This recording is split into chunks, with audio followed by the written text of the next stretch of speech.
이스라엘 들으라 생명의 말씀 야훼님은 우리의 주님. 예수님 안녕하세요. 오늘 성경 맛들이기 마카베오기 상권 3장 1절에서 4장 61절까지 함께 읽겠습니다. 성부와 성자와 성령의 이름으로 아멘. 말씀은 바로 내 곁에 있고 내 입에 있고 내 마음에 있다. 주님 성령의 빛으로 저희 눈을 여시어 주님의 길을 보게 하시고 저희 귀를 여시어 생명의 말씀을 듣게 하소서. 아멘. 성부와 성자와 성령의 이름으로 아멘.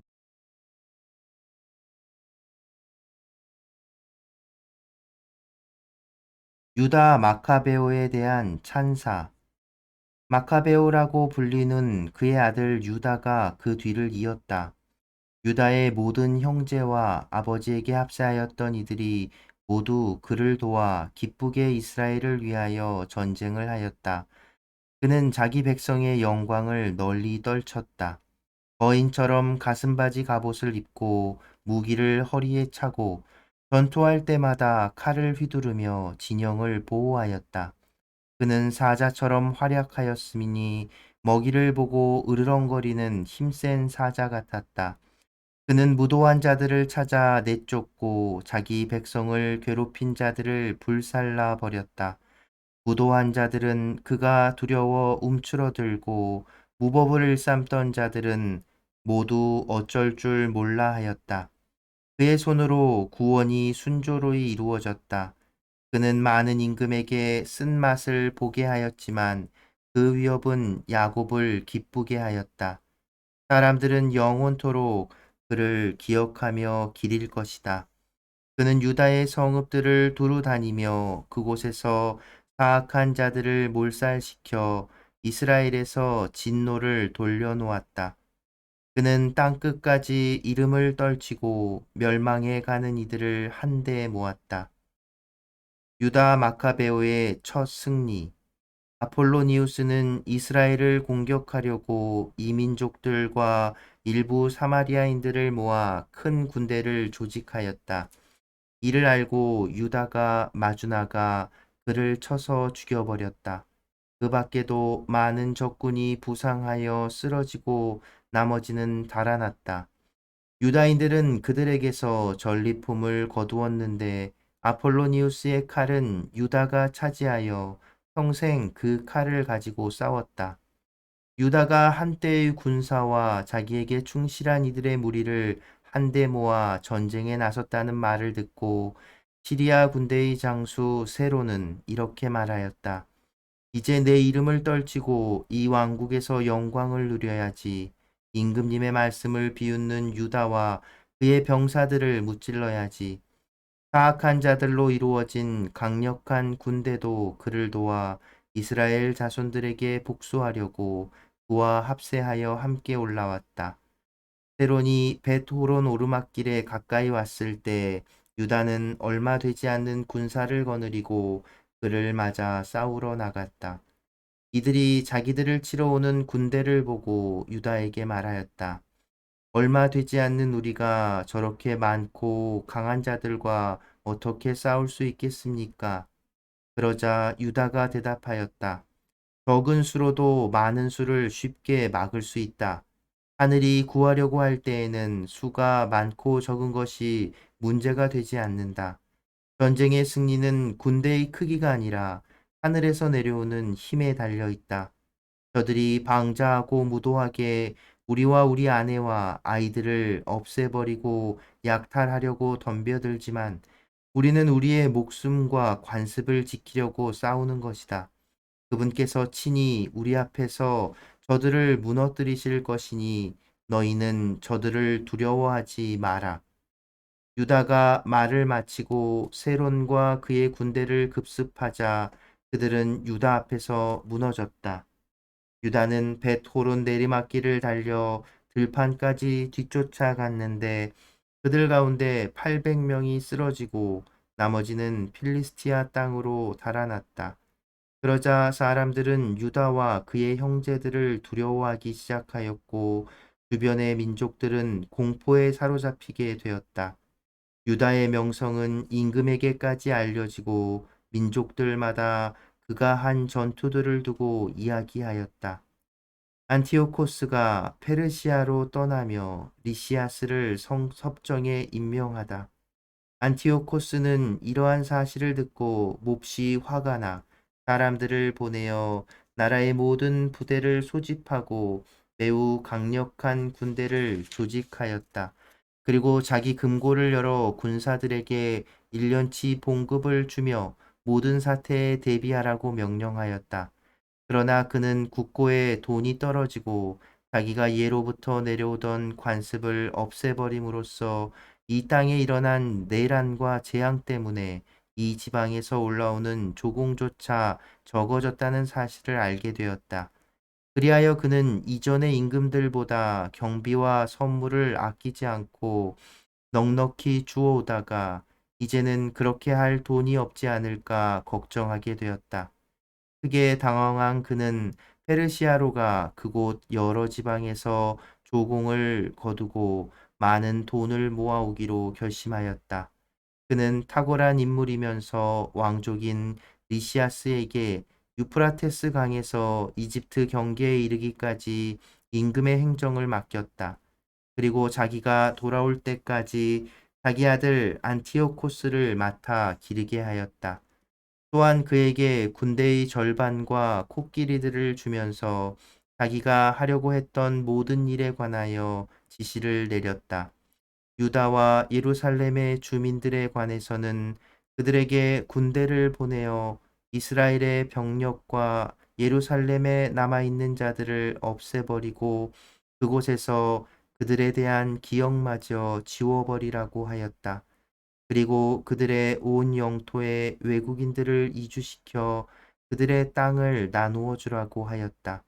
그러고 나서 임금은 147년에 군대의 나머지 절반을 이끌고 왕도인 안티오키아를 떠나 유프라테스를 건넌 다음 내륙 지방들을 가로질러 진군하였다. 리시아스가 유다를 치려고 군대를 보내다. 리시아스는 도리메네스의 아들 프톨레마이오스 그리고 니카노르와 고르기아스를 뽑았는데 이들은 임금의 벗들 가운데에서도 유력한 사람들이었다. 그는 보병 4만과 기병 7천과 함께 그들을 유다 땅으로 보내면서 임금의 명령대로 그곳을 처부수라고 하였다. 그들은 모든 군대를 이끌고 진군하여 평야 지대에 있는 엠마오 부근에 진을 쳤다. 그러자 그 지방의 상인들이 이 소문을 듣고 이스라엘인들을 노예로 사려고 아주 많은 은과 금과 족쇄들을 가지고 그들의 진영으로 갔다. 시리아 군대와 필리스티아인들 땅의 군대도 그들과 합세하였다. 유다와 그의 형제들은 불행이 더욱 커져 자기들의 영토 안에 군대가 진을 치는 것을 보았다. 또한 그들은 백성을 파멸시키고 몰살시키라는 임금의 명령이 내려졌음을 알고는 서로 우리 백성을 폐허해서 일으키시고 우리 백성과 성소를 위하여 싸우자 하고 말하였다. 그래서 회중이 모여 전쟁을 준비하고 기도를 드리며 자애와 자비를 청하였다. 예루살렘은 광야처럼 인적이 없고 그 자녀들 가운데 드나드는 이가 아무도 없다. 성소는 짓밟히고 성체는 외국인들에게 점령되어 이민족들의 거처가 되었다. 야곱에게서 기쁨이 사라지고 삐리 소리와 비파 소리도 끊어졌다. 유다인들이 미츠파에 모이다. 그들은 함께 모여 예루살렘 맞은쪽에 있는 미츠파로 갔다. 전에 이스라엘의 기도소가 미츠파에 있었기 때문이다. 그들은 그날 단식하고 자루옷을 둘렀다. 또 머리에 재를 뿌리고 옷을 찢었다. 그러고 나서 이민족들이 거짓 신들의 상에게 물어보곤 하는 것을 자기들도 알아보려고 율법서를 폈다. 그들은 사제 옷과 만물과 11조도 가져왔다. 또 서야기를 다 채운 나지르인들을 불러다 놓고 하늘을 향하여 큰 소리로 외쳤다. 이들을 저희가 어떻게 해야 하며 어디로 데려가야 합니까? 당신의 성소는 짓밟히고 더럽혀졌으며 당신의 사제들은 모욕을 당하고 슬퍼하고 있습니다. 이 민족들이 저희를 없애버리려고 한데 모였습니다. 당신께서는 그들이 저희에게 맞서 무슨 계략을 짜고 있는지 아십니다. 당신께서 저희를 도와주지 않으시면 저희가 그들을 어찌 당해낼 수 있겠습니까? 그들은 나팔을 불고 큰 소리로 외쳤다. 그런 다음 유다는 천인대장과 백인대장, 50인대장과 10인대장들을 임명하여 백성을 주의하게 하였다. 그리고 율법에 따라 집을 짓던 이들이나 밭 장가든 사람들, 포도밭에서 포도나무를 심던 이들이나 겁 많은 자들은 저마다 제 집으로 돌아가라고 하였다. 그러고 나서 군대는 진군하여 엠마오 남쪽에 진을 쳤다. 그때 유다가 말하였다. 무장을 갖추고 용사가 되어라. 아침 일찍 이 민족들과 싸울 준비를 하여라. 그들은 우리와 우리 성소를 없애버리려고 모여 있다. 우리 민족과 성소가 잘못되는 것을 보느니 차라리 싸우다가 죽는 것이 낫다. 하늘이 바라시는 것은 무엇이든지 그대로 이루어질 것이다. 유다가 엠마오에서 승리하다. 고르기아스는 보병 5천과 정예 기병 1천을 데리고 나섰는데 그 부대는 밤중에 출발하였다. 유다인들의 진지에 들이닥쳐 그들을 급습하려는 것이었다. 성체에서 몇 사람이 나와 고르기아스를 안내하였다. 이 소식을 들은 유다도 군사들을 이끌고 엠마오에 있는 임금의 군대를 치려고 출발하였다. 적의 병사들이 아직도 진지 밖에 흩어져 있을 때 치려는 것이었다.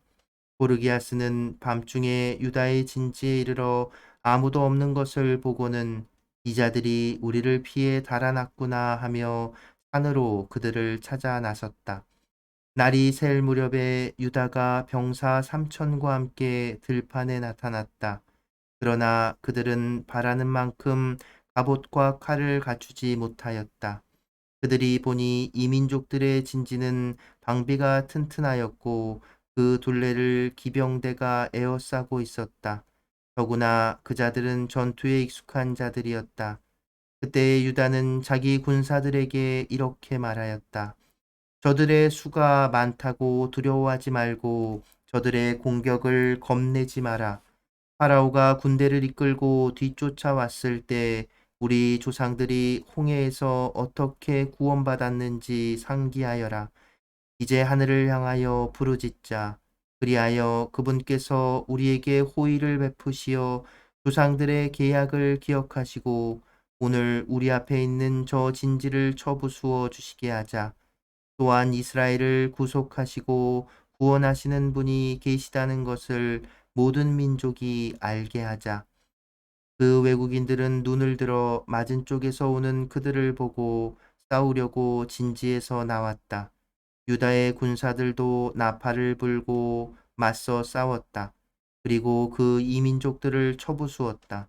이민족들은 들판으로 달아나고 뒤에 있던 자들은 모두 칼에 맞아 쓰러졌다. 유다의 군사들은 가자라까지 그리고 이두메아 평야와 아스돗과 얌니아까지 추격하여 그들 가운데 3천 명을 쓰러뜨렸다.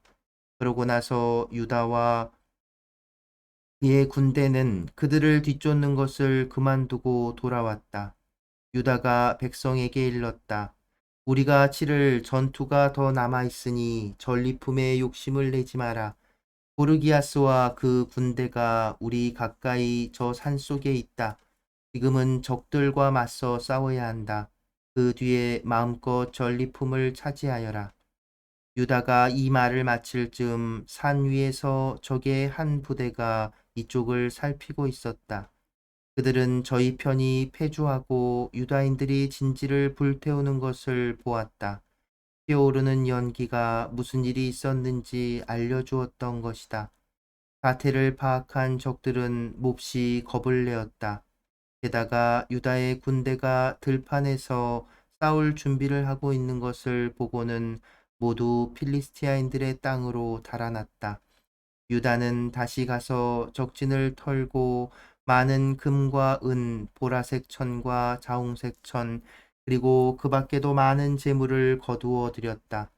그들은 돌아오면서 하늘을 향하여 찬미가를 부르며 그분은 선하시며 그분의 자애는 영원하시다 하고 찬양하였다. 이렇게 그날 이스라엘에 큰 구원이 베풀어졌다. 목숨을 구한 외국인들은 리시아스에게 가서 그동안에 일어난 일을 모두 보고하였다. 보고를 들은 리시아스는 충격을 받고 낙담하였다. 이스라엘에서 자기가 바라던 일들이 이루어지지 않고 임금이 자기에게 명령한 대로 하지 못하였기 때문이다. 리시아스를 물리치다. 이듬해 그는 유다인들을 제압하려고 정예 보병 6만과 기병 5천을 소집하였다. 그들이 이두메아로 들어가서 벳추르에 진을 치자 유다는 보병 1만으로 그들에게 맞섰다. 그는 적군이 강한 것을 보고 이렇게 기도하였다. 이스라엘의 구원자께서는 찬미받으소서. 당신께서는 당신 종 다윗의 손으로 거인의 공격을 물리치시고 사울의 아들 요나탄과 그 무기 당번의 손에 필리스티아인들의 진영을 넘기셨습니다. 저 진영을 당신 백성 이스라엘의 손에 넘겨주시고 저들이 자기들의 보병과 기병을 수치스럽게 여기도록 해주십시오. 저들을 겁에 질리게 하시고 저들의 만용을 꺾으시며 저들이 파멸을 당하여 떨게 해주십시오. 당신을 사랑하는 이들의 칼로 저들을 내리치십시오.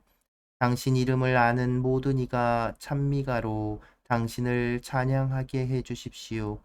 그러고 나서 양쪽이 맞서 싸우니 리시아스의 군대에서 5천 명이 쓰러졌다. 유다인들의 반대편이 그렇게 쓰러진 것이다.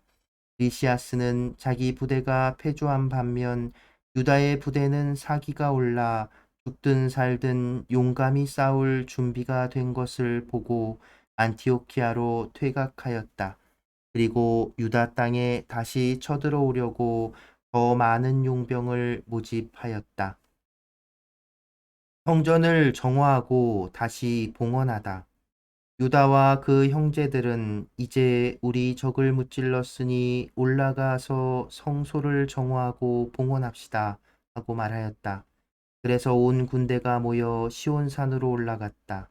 올라가 보니 성소는 황폐해졌고 제단은 더럽혀졌으며 대문들은 타버렸고 뜰은 숲이나 산처럼 잡초가 우거져 있었다. 그곳에 방들도 부서져 있었다. 그들은 옷을 찢고 크게 통곡하며 머리에 재를 뿌리고 나서 얼굴을 땅에 대고 엎드렸다. 그리고 나팔 소리를 신호로 하늘을 향하여 부르짖었다. 그 뒤에 유다는 병사들에게 명령을 내려 성소를 정화할 때까지 성체 안에 있는 자들을 공격하게 하였다. 그리고 흠이 없고 율법에 헌신하는 사제들을 뽑아 성소를 정화하고 더럽혀진 돌들을 부정한 곳으로 치우게 하였다. 그들이 더럽혀진 번제 제단을 어떻게 할까 논의하는데 좋은 생각이 떠올랐다. 이 민족들이 제단을 부정하게 만든 일로 자기들이 조롱거리가 되지 않도록 그것을 헐어버리자는 것이었다. 그리하여 그들은 제단을 헐어버렸다. 그리고 예언자가 와서 말해줄 때까지 그 돌들을 성전 산 적당한 곳에 쌓아두기로 하였다. 이어서 율법에 따라 다듬지 않은 돌들을 가져다가 이전의 제단과 같은 제단을 새로 쌓았다. 그리고 성소와 성전 내부를 복구하고 뜰을 축성하였다. 그들은 또 거룩한 기물들을 새로 만들고 등잔대와 분향제단과 상을 성전 안에 들여다 놓았다. 그러고 나서 제단 위에서 향을 피우고 등잔대의 등에 불을 붙이니 등불이 성전 안을 비추었다. 또 상 위에는 빵을 차려놓고 휘장을 쳤다. 이렇게 그들은 시작한 일을 모두 마쳤다.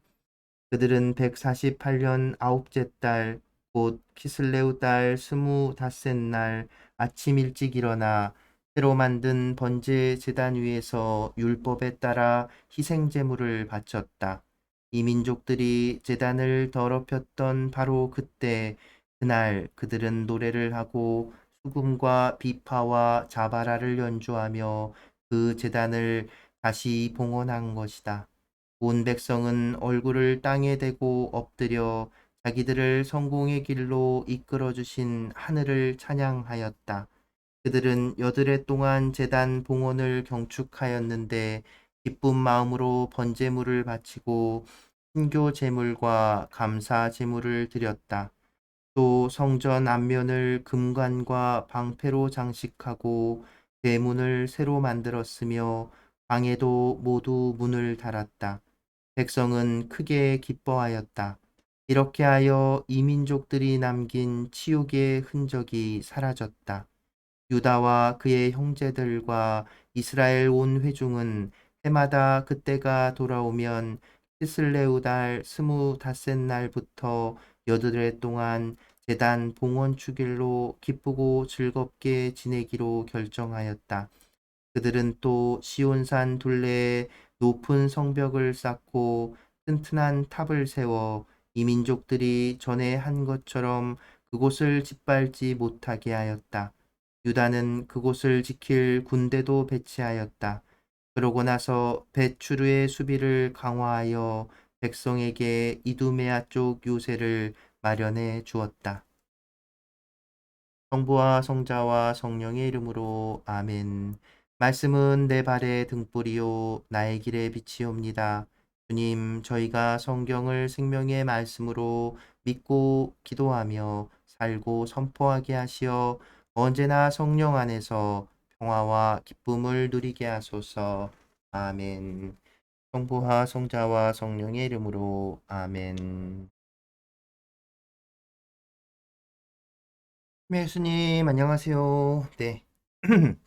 어, 오늘 이제 드디어 이제 더럽혀졌던 성전이 다시 이제 복구가 되는 장면이 나오지요.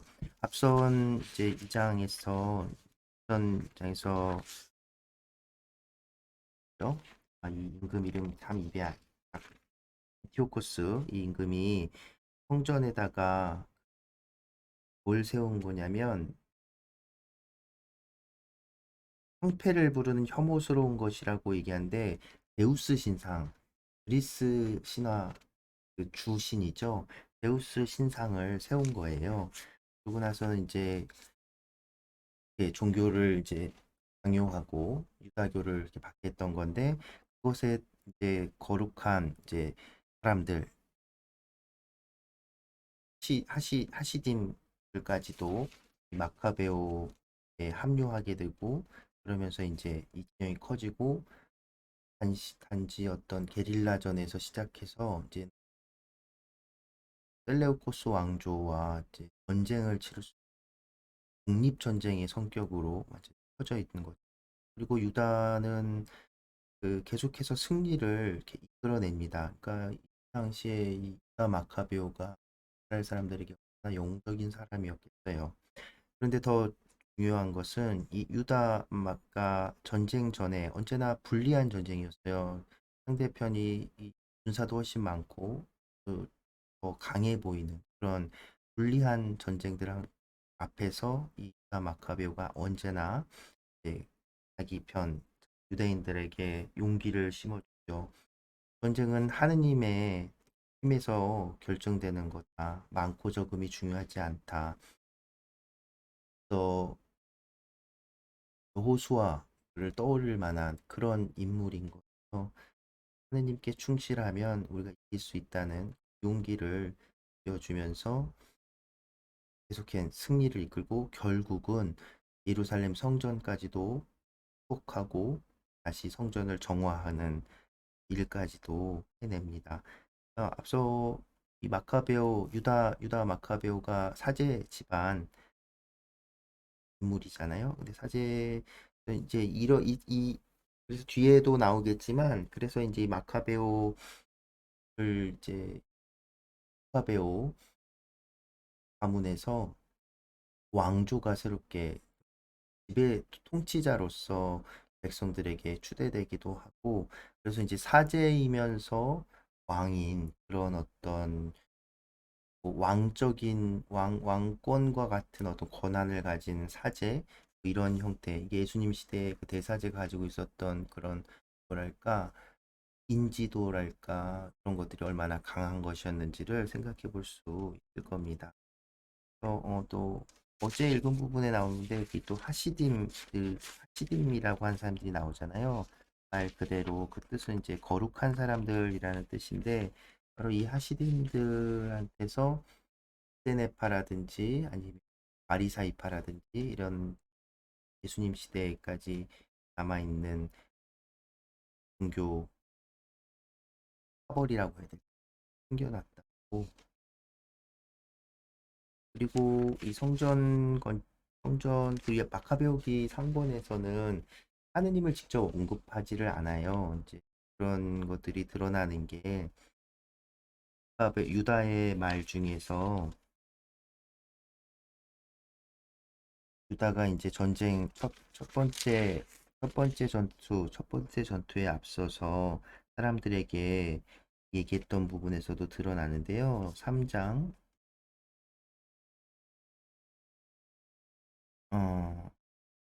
또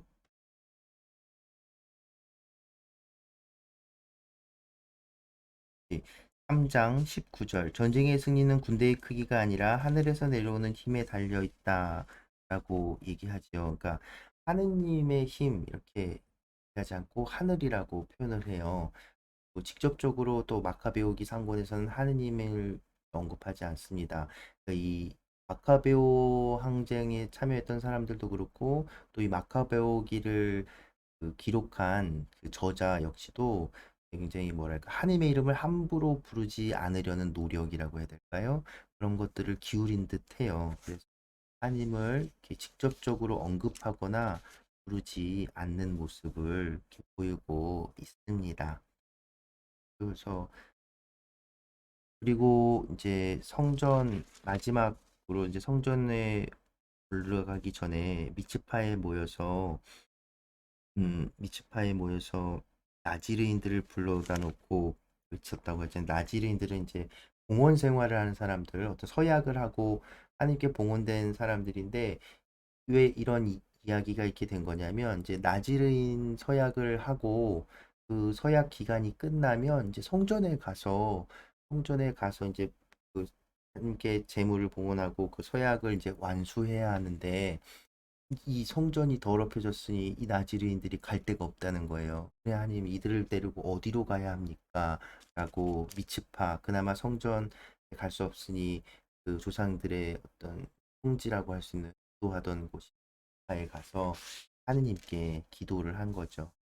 우리를 성전을 이렇게 되찾을 수 있도록 기도 하나님께 탄원을 올리는 거 말할 수 있습니다. 그리고 나서 승리한 이 유다인들은 시편을 들고 시편을 가지고 찬미하죠. 그분은 선하시며 그분의 자애는 영원하시다.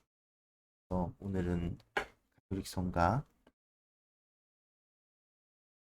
443번 자애로우신 주님 바로 이 승리하고서 유대인들이 부른 그 시편을 가지고 만든 성가로 만듭니다. 네, 오늘도 함께 해주셔서 감사합니다.